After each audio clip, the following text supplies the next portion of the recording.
Bonjour à tous, on commence cette revue de presse en France avec la victoire de l'Olympique de Marseille hier soir, 4-0 contre l'En Avant de Guingamp. Pour la Provence, l'OM régale. La rencontre était pourtant mal embarquée à l'issue de la première mi-temps. La lanterne rouge de Ligue 1 tenait bon et réussissait à mettre les Marseillais en échec. Mais en seconde période, ces derniers ont livré une bien meilleure prestation, avec 4 jolis buts à la clé, un doublé pour Thauvin, un but de Mitroglou et une très belle reprise de Payet.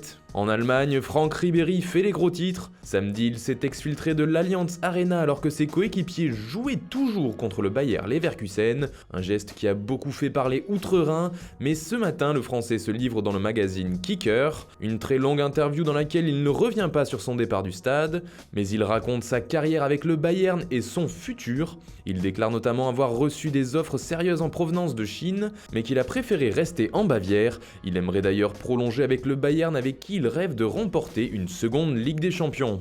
Du côté de l'Espagne, c'est un autre Français qui fait la une. Lui aussi s'est longuement livré à la presse. Il s'agit d'Antoine Griezmann, interrogé par le journal AS. Le champion du monde a notamment affirmé qu'il était maintenant assis à la même table que Messi et Cristiano Ronaldo. Lui aussi a évoqué son été agité. « Si j'étais parti pour l'argent, je serais allé en Chine », a-t-il expliqué.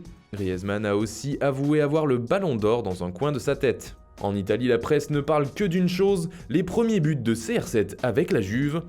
Car la star portugaise ne s'est pas contentée d'ouvrir simplement son compteur, il a inscrit un doublé hier contre Sassuolo. « Je suis là », titre Tuttosport. La Gazzetta dello Sport, elle, a choisi de faire dans le jeu de mots avec CR2, en ajoutant que les buts de Ronaldo ont permis à la Juve de planer. Et pour le Corriere dello Sport, c'est à la fois le retour du champion Cristiano Ronaldo et de la Champions League.